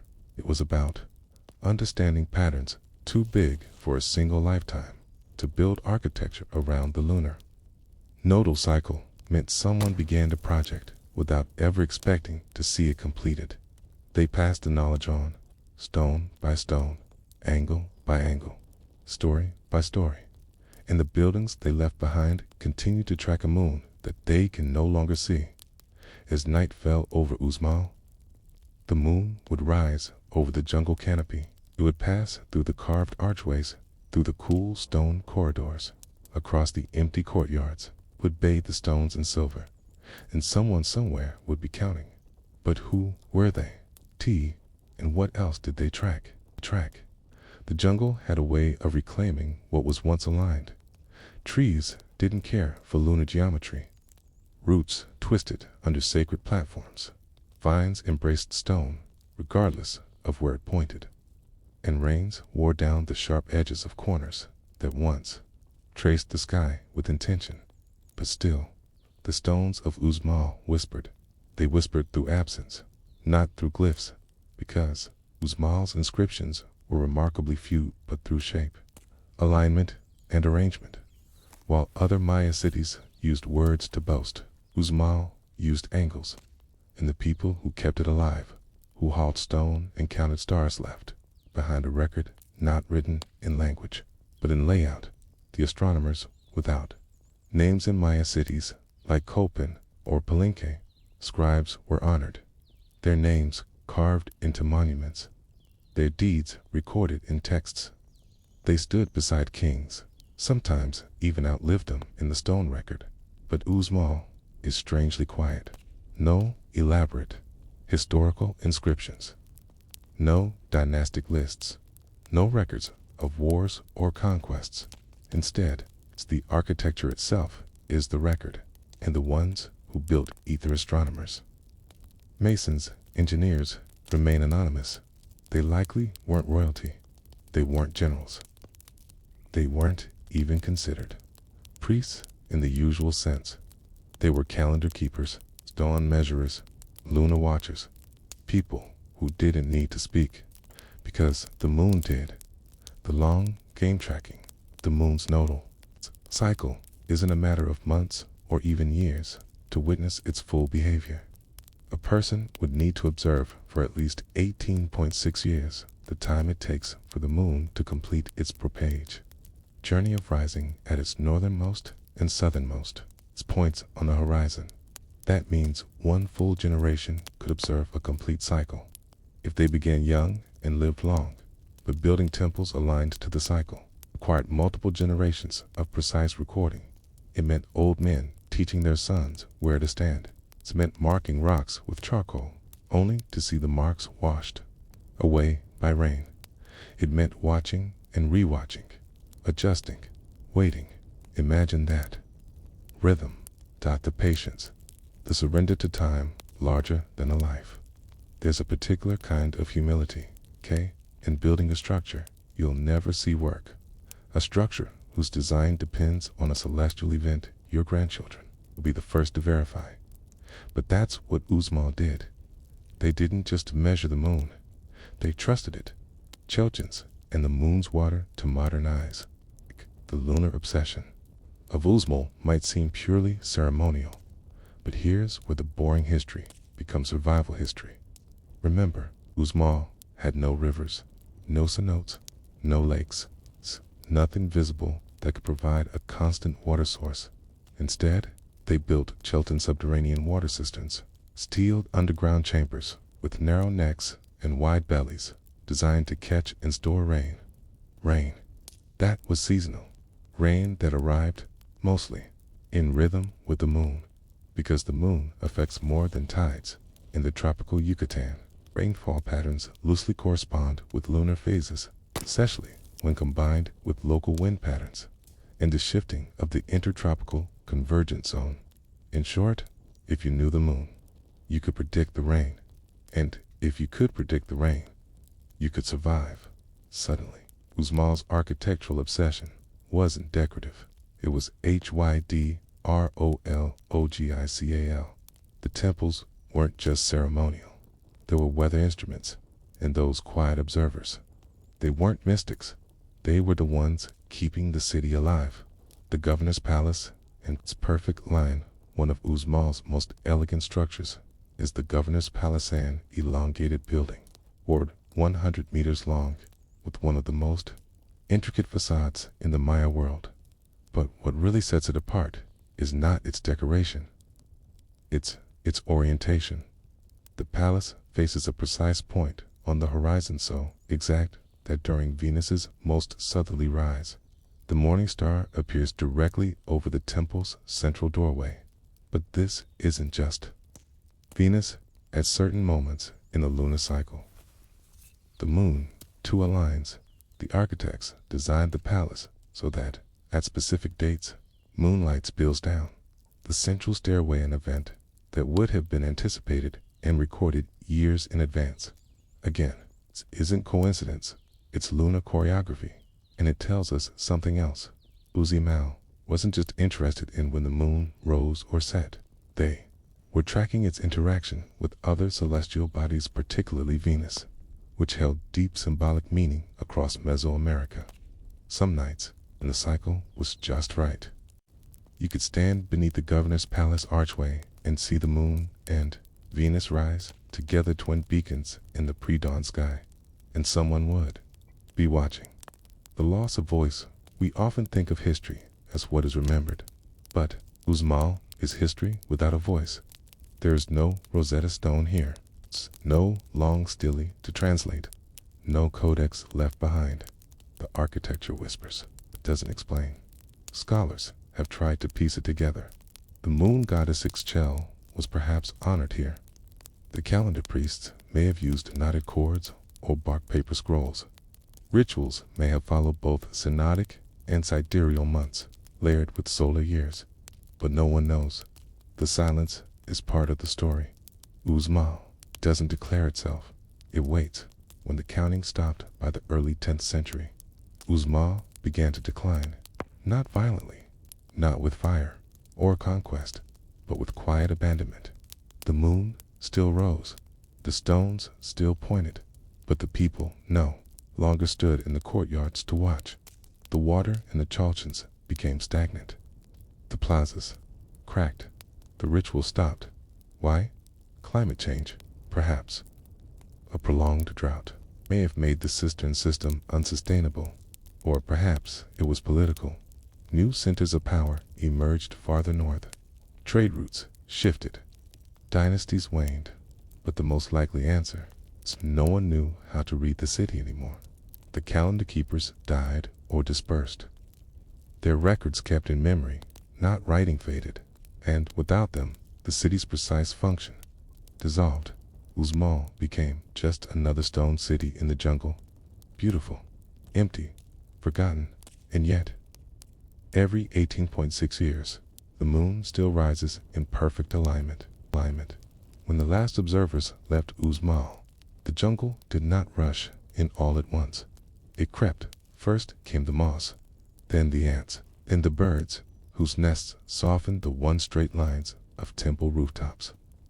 Bit by bit, vines reclaimed staircases, and jaguars moved into plazas once swept clean of leaves. And through all this, stones held their positions. The moon still moved, as it always had, waxing and waning, dancing its sidelong dance with the stars. But no one was there to count its nights anymore. The calculations were lost not in war, but in weather, not in violence, but in time. Uzma became a riddle no one knew had been written. The ones who stopped watching long before European ships appeared on the horizon. The Maya had already begun leaving their great cities behind. Uzma was just one of many. Chichen Itza grew powerful in the north. Coastal towns found better access to trade. Other sites, like Mayan, became centers of ceremony, politics, and pilgrimage. But in Uzma, the knowledge that built the city was fragile. It had never been carved in stone, never put in books, never handed to the Spanish to destroy. It had been spoken, watched, and built into the layout of the land. So when the last elder who knew where to stand during the lunar zenith died, so too did the memory of what that platform was for. When the last child was not taught to look for Venus above the governor's palace at a precise hour on a precise day, tradition became nothing more than a decorated doorway. The knowledge didn't vanish. It simply stopped being relevant, because the moon never stops moving. But people do. When the Spaniards arrived, when Spanish friars and explorers encountered the ruins of Uzmal, they saw grandeur, but they didn't see science. They saw a city decayed by pagan error, or perhaps a monument to fallen glory. But they didn't notice the alignments. They didn't know that a window or a stair might be measuring something that takes decades to confirm. They asked no Maya priests. They didn't think to wait 18 years, and so they documented what they saw: a ruined city, full of ornate stone patterns and bizarre decorative masks, especially the countless depictions of Chak, the rain god, whose hooked-nosed face stared down from the facades. They had no idea that these buildings were part of a celestial mechanism, clocked too slow to tick in human time. A calendar without a dial. The stone puzzle re-emerges. It wasn't until the 19th century that scholars began returning to Uzmala to conquer, but to document. John Lloyd Stevens, the American explorer, and Frederick Catherwood, the English illustrator, visited in the 1840s. Their sketches brought Uzmal to the world's attention. But even they saw art before astronomy only in the 20th century. And more so in the 21st, did archaeologists start asking stranger questions. Why was the nunnery quadrangle tilted just so? Why did the governor's palace face a very specific point on the eastern horizon? Why do some buildings line up, not with the sun, but with the cycles of the moon and Venus? They measured, they mapped, they used GPS, computer simulations, and solar software, and slowly, like water rising in a cholchin after rain, the purpose of Uzmil began to refill the minds of those who came to study it. It had never been a forgotten city. It had been a message in geometry, waiting for someone who could read it again. Measuring what can't be measured. Here's where the story turns inward, because Uzma did something few cities even attempt. It tried to give shape to an invisible rhythm. Not a physical object, not a god you could depict, not a king whose face you could carve, but time, lunar time, the kind of time you can't feel passing. The ancient Maya understood time not just as a count of days, but as a layered system interlocking cycles of the sun, the moon, Venus, Mars, the seasons, the harvest, the rains, and human ritual in their calendar systems. The 260-day sacred cycle, the Hab. 365-day solar cycle, the calendar round combination of both, repeating every 52 Hab years, and a long count, measuring time across thousands of years. But Uzmal doesn't give us a long inscription of dates, no complete long count. It does something else. It builds the cycles into the architecture. A staircase becomes a month. A window becomes a lunar marker. A plaza becomes a record of drought and replenishment. This was not a city made to tell stories. It was made to keep track of time that does not speak. The moon goddess, who waits in Mayan mythology, the moon goddess Ixchel, was both healer and destroyer. She controlled rain, childbirth, weaving, medicine. She aged and rejuvenated endlessly. She had no single face, and her myths shifted from region to region. But in Uzmal, she is everywhere. Nowhere. There is no great temple to her, no statue, no obvious shrine, but she is written in shadow, in the shape of platforms, in the intervals between structures, in the days between moonrises, in the cycle of water in the Chelchans, in the alignment between Venus and the crescent moon once every 584 days. Perhaps people of Uzmal believed that if you built in silence, she would visit in silence too. Perhaps not knowing exactly where she was, that was the point, because she was in the calendar itself, and when no one remembered her stories, her numbers were still there. A city that did not end in like many ruined cities. Small never really ended. It simply slowed. Like the moon itself, it did not fall in a war. It was not burned. It was not violently emptied. It just became quiet. People may have lived there even after the rituals stopped. Farmers may have planted corn near its platforms. Travelers may have used the wide causeways to cross the dry hills. Children may have climbed the pyramid of the magician and tossed stones off its top. But the calendar stopped being read, and the city that once tracked the vast, slow rhythm of the moon became part of a different rhythm, that of decay, sleep, forgetting, and then rediscovery. Like the moon, the knowledge waned and then, centuries later, began to wax again. The final alignment today, on certain nights. The moon still rises directly over the stairway of the governor's palace. Modern astronomers, historians, and tourists with tripods can capture it. It's a beautiful thing. But the truth is, it's not for us. It was never for display. It was for those who built it, who spent their lives watching the sky. It was for their children, who carried on the counting. It's for the old men who taught by, pointing at stars and scratching lines into clay. It was for the ones who believed that time, true time, cannot be written, only waited for, and in the waiting, remembered. Before the world ended, it was very quiet. No comets fell, no volcanoes erupted. The wind didn't howl. There was no trumpet from the sky, no great shudder through the earth, no signal from the gods. The world just kept spinning. December 21st, 2012. A date that once carried the weight of prophecy. For many across the modern world, it was a punchline, a countdown, or a source of anxiety. But for the Maya, who had calculated it long before our own calendars were even invented, it was something else entirely. Not an end, but a reset. Because for the Maya, time didn't move forward the way a clock ticks. It circled, layered, echoed, returned. Time was not something to be feared. It was something to be understood. The stone that remembered time high in the hills of southern Mexico, in a site called Tortuguero, a carved monument known as Monument 6 was unearthed. It was not a large slab, just about 2 meters tall. But the symbols carved into its face caused a ripple through the world of epigraphy, archaeology, and eventually, conspiracy blogs and best-selling books.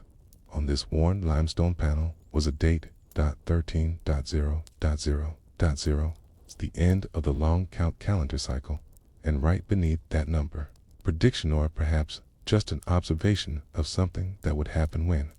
This date came again.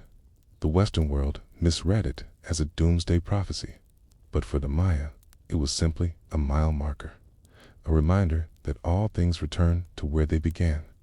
How the Maya tracked forever to understand the weight of that number. 13.0.0 13.0.0.0. You first need to understand how the Maya saw time. They didn't use a single calendar, but several, layered over each other like spinning wheels. Each tracked a different rhythm. The 260-day ritual calendar, used for divination, naming, and scheduling ceremonies. The Hab, a 365-day solar calendar, is divided into 18 months of 20 days, plus a 5-day nameless period. The calendar round, a combination of the Tizo, Can, and Hab, which aligned once every 52 Hab, Kias, once in a human lifetime. And then there was the long count. This was not for daily use.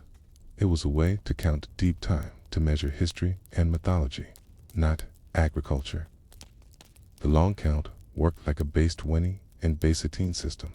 1 kin equals 1 day, 20 kin kills 1 wino, 20 days, 18 wino equals 1 ton, 360 days.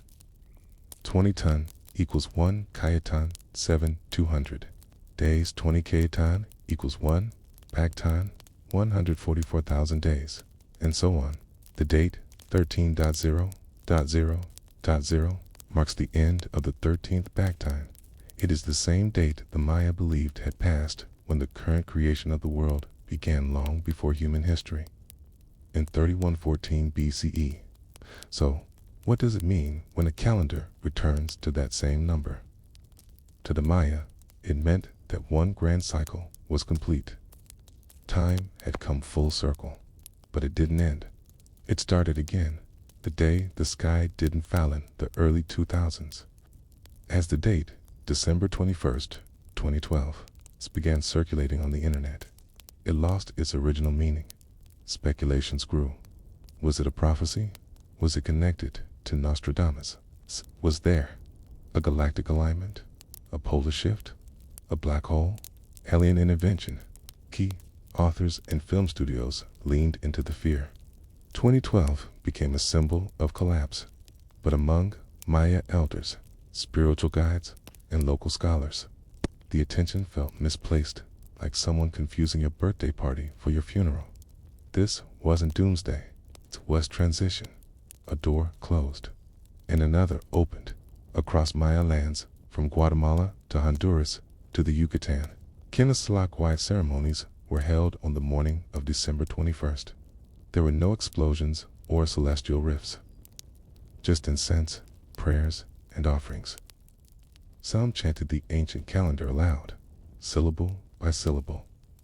Others lit candles in caves, the places where time was believed to live. The world didn't end, 'cause it was never supposed to. Why the calendar? Stop, but if the long count was meant to keep going, why do we have so few dates beyond 2012? The answer is, in part, archaeological. Many of the surviving monuments simply don't go that far.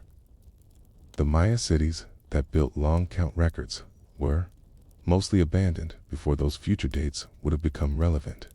The cities collapsed. The carvers stopped. The jungle came back. It's not that the Maya stopped believing in time. They just stopped carving it. More recent inscriptions have been found that extend far into the future, some into the 17th and 20th back, single quotes. So no, the Maya didn't think the world would end at 13.0.0.0.0, but they did think it was a special moment, a cosmic breath, a chance for renewal. And that's the part most people missed. A calendar built on memory. What's remarkable about the long count, it's not how far it went, it's how far back it reached. 23114 BC, long before the first pyramids of Egypt, before the invention of writing in Mesopotamia, before Stonehenge. The Maya created a system that could count thousands of years into the past, not just the future. Why? 'Cause for the Maya, remembering the past was survival. Knowing when the last drought came, when the last eclipse occurred, the stars returned to a certain angle. When the gods had last been appeased, time wasn't abstract, it was pattern. And by knowing the pattern, you could prepare for the next cycle. That's why they tracked it. That's why they built their entire civilization around it. The cities, that measured time. Every Maya city was a kind of clock. Tikal, Copan, Palenque, Yaxchilan, each had observatories, stelae, ceremonial plazas, aligned with specific celestial events. Solstices, equinoxes, Venus risings, lunar eclipses, zenith passages. The priests were astronomers, the scribes were mathematicians. The buildings were calendars, and the people who walked among them knew that time didn't belong to the gods alone, belonged to the earth, the stars, and themselves. So when a cycle ended, it was not death, it was an opportunity. The next part of the cycle could bring balance, or drought, or war, or peace, but it would always bring return. And yet, why did they stop? This is the question that continues to linger. If the Maya calendar was so advanced, and the knowledge so essentially, did the cities fall? Why did the monuments stop? Why did the long count become quiet? There's no single answer. Climate played a role. Droughts deepened. Rivers shrank. Crops failed. Wars intensified. Trade networks collapsed. Dynasties fell. A people moved away. And the keepers of time, who once had entire schools of apprentices, simply ran out of listeners. Knowledge that isn't passed down fades, and the ones who once remembered every number, every glyph, every celestial pattern became ancestors. The long count didn't end because time stopped. It ended because the people stopped counting, but the stones remained. The calendar never disappeared. It simply waited, under vines and dust, to be read again. You are standing in the shadow of a tall, carved stela dot. It is old, weathered, not just by rain, but by centuries of quiet, of being unseen, of being forgotten. A jaguar once prowled these overgrown steps. Now, only the wind returns regularly. The monument rises from the ground like a spine, etched with symbols, lines, and dots, copen hands, curled serpents, the teeth of time. These are not just decorations.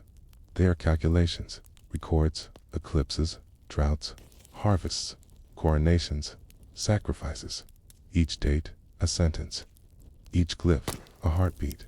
And somewhere in that forested silence, a priest once stood, running his fingers across the stone, counting days, backward and forward, calling time back from the dark. Who were the Maya timekeepers? In Maya society, keeping time was not a casual profession. It was sacred, inherited, ritualized. These were not modern scientists with telescopes and digital clocks, okay? They were A.J. Kane, or daykeepers, priests of the calendar. Kane from youth, often from specific lineages. They knew how to read the sky and the stones equally. They did not simply announce festivals or plantings. They interpreted the meaning of each day. Was this a day for marriage or for mourning? To begin a journey or stay home? Was this a good day to name a child, to crown a ruler, to bury the dead? The calendar did not just measure time. It told you what the time meant. Each day in the Tizocan calendar, of which there were 260, had a unique name, created by pairing a number from 1 to 13 with one of 20 day names. So a date like 7 Ajah might occur only once every 260 days, and would carry with it a specific energy, a spiritual character. The A.J. Kane would have known what it meant. You would have asked them before you made a decision, okay? And you would have listened. Teaching through the stones, we think of calendars as something on a wall. But to the Maya, calendars were built into everything. Temples aligned to solstices. Doorways facing Venus at dawn. Ceremonial plazas that cast no shadows on certain days. Ball courts designed so that sound, light, and shadow shifted with the seasons. The Great Pyramid at Chichen Itza, for example, is built in such a way that, on the spring and autumn equinoxes, the shadow of the setting sun creates the illusion of a serpent slithering down the steps, linking heaven and earth. This was not an accident. This was instruction. The building taught you what day it was. It reminded you what to do. These were public tools of time, made from limestone and starlight. But the deeper knowledge of the long count of deep cycles and backtons was passed in smaller, quieter ways. Chants, recitations, beaded strings, folded books made from bark. These codices were among the Maya's most precious possessions, written in elaborate hieroglyphs, filled with astronomical tables, lunar cycles, eclipse, predictions, sacred rituals, only for remain today. The rest were burned, what was lost in the fire in the 16th century. As Spanish missionaries moved deeper into the Maya world, they encountered these books. Sand feared them, to Fray Diego de Landa, who later became Bishop of Yucatan. The books were filled with pagan lies, with devilish trickery. And so, he wrote, we found a large number of books, and since they contained nothing in which there were not to be seen as superstition and lies of the devil, we burned them all.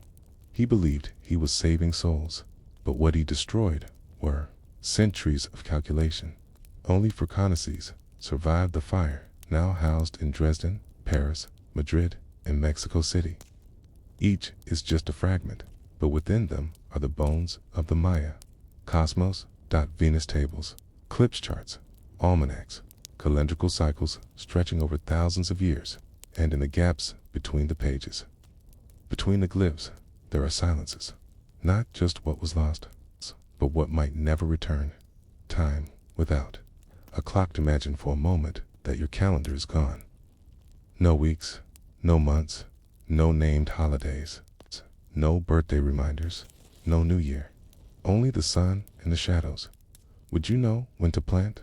Do you know when to rest? Would you know when to mourn? For many Maya communities after colonization, this was the crisis they faced. Their temples had been abandoned. Their priests had been killed or forced to convert.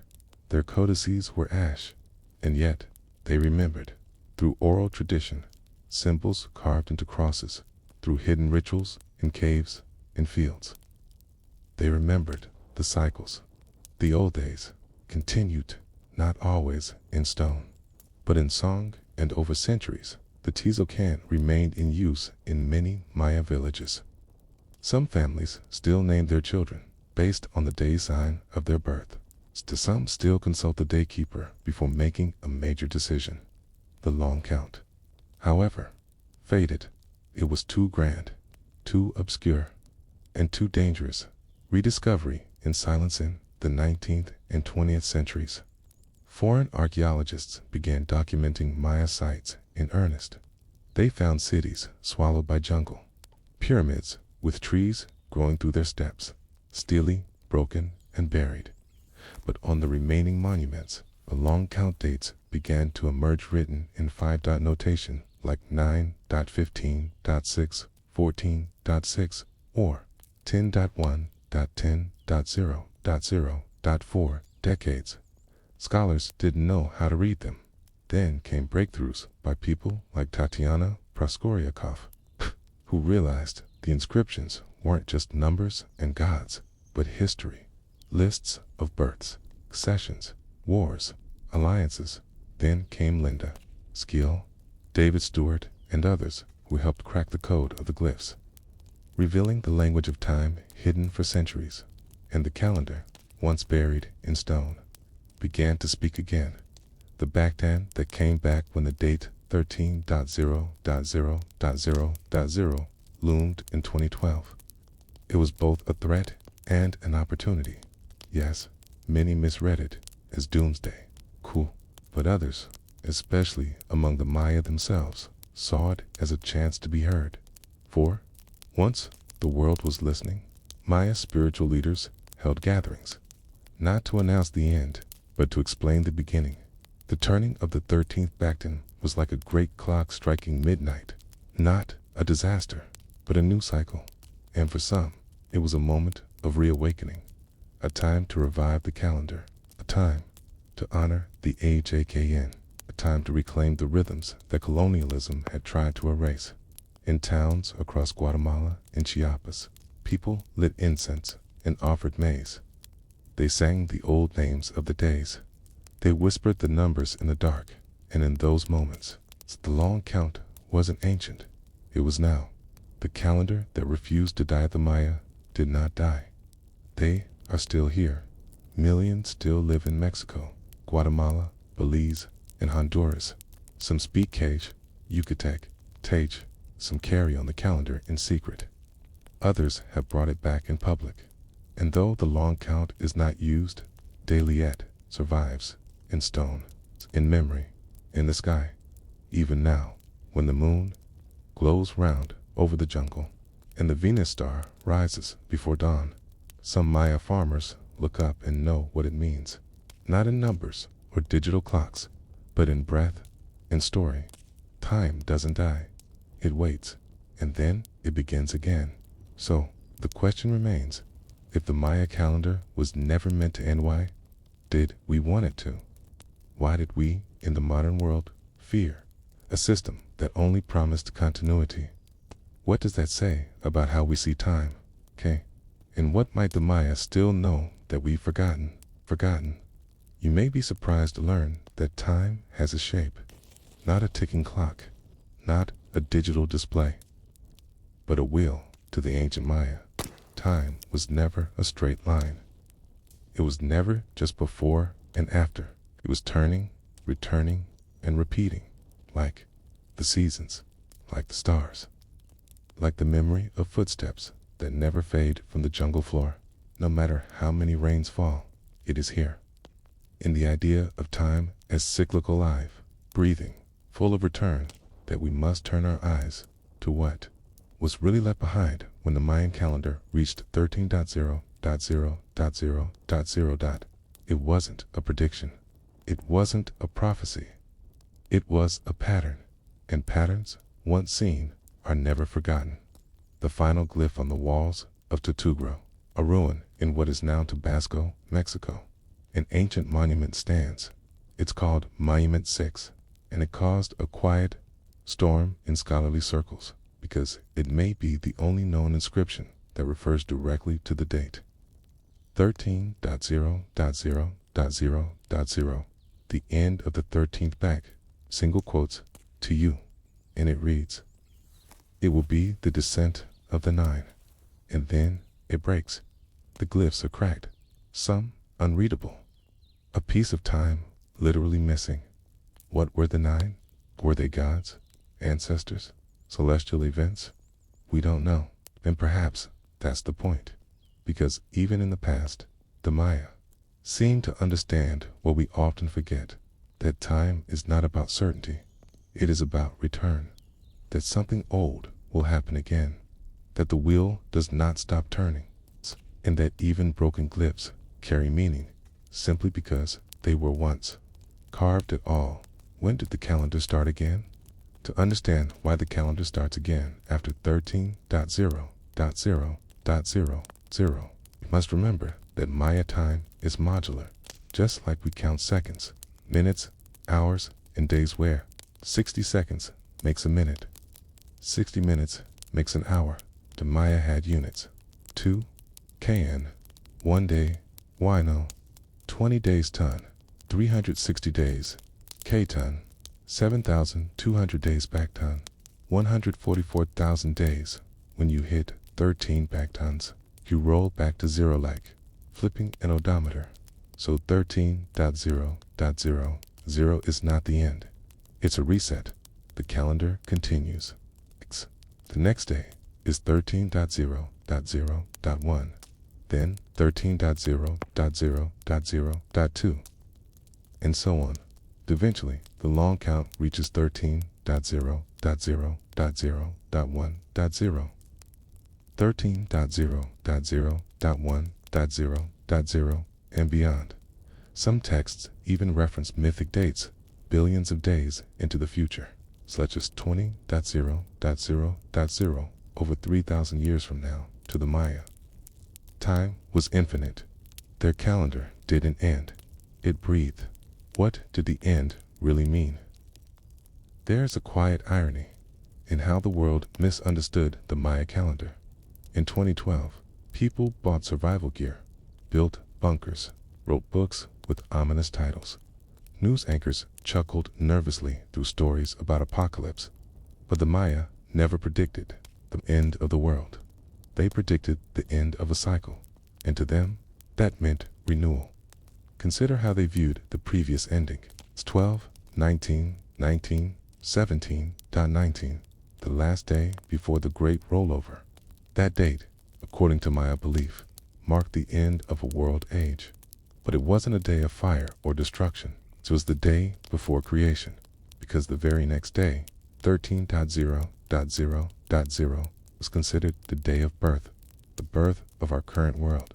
So, in 2012, what we thought was the end was actually a quiet anniversary, a remembrance, a birthday, a new chance.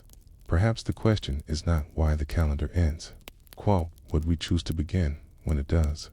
Still carved in stone across Guatemala and Chiapas, some Maya families still gather in forest clearings or on temple steps to observe the Tisocan. There are no TV crews, no countdown clocks. It's incense, maize, water, and prayer. A daykeeper speaks aloud the names of the day signs. He or she may chant over a sacred fire, laying in colored candles and copal resin in a spiral pattern. Each direction, north, south, east, westies, acknowledged. Each ancestor is honored, and someone, perhaps a child, listens.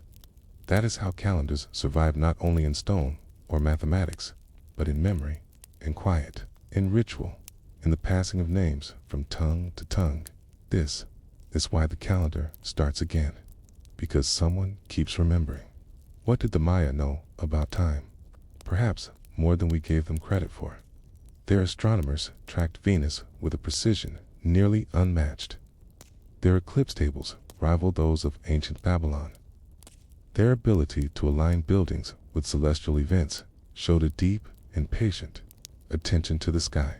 But more than that, they believed time had meaning, not abstract meaning, not just numbers, but moral, spiritual, practical meaning. They believed that time carried energy, that different days were better for certain things, that rituals mattered, that seasons were sacred, that the universe moved in patterns you could feel in your body. We no longer think like that. To us, time is a number, a resource, a countdown. We speak of saving time, spending time, wasting time, But to the Maya, time was something you lived inside. It wasn't something you used. It was something that used you. Gently, if you were listening, when the world misread the calendar there, it's a strange sadness to how the 2012 phenomenon unfolded. The Maya calendar became a meme, a punchline. But in that moment, something rare happened. People across the world were thinking about time, not just hours and days, but eras, epochs, civilizations, cycles. We ask questions like, what if the world did end? What have we built? What are we leaving behind? For a brief window, the modern world stopped sprinting forward and looked back at glyphs, at pyramids, at a civilization we thought we'd forgotten. And even if we got the details wrong, the impulse was ancient, to mark a date, to look to the sky, to ask what time it is not on a clock, but in the soul. What survives a calendar? In the end, calendars are just tools. They mark things. They don't make them, but sometimes they hold something else. Memory. When you look at the Maya calendar, those interlocking wheels of Sukan, Sab, and Long Countu are not just seeing numbers. You are seeing a belief that time is sacred, that the sky has messages, that human life is connected to something vast, slow, and recurring.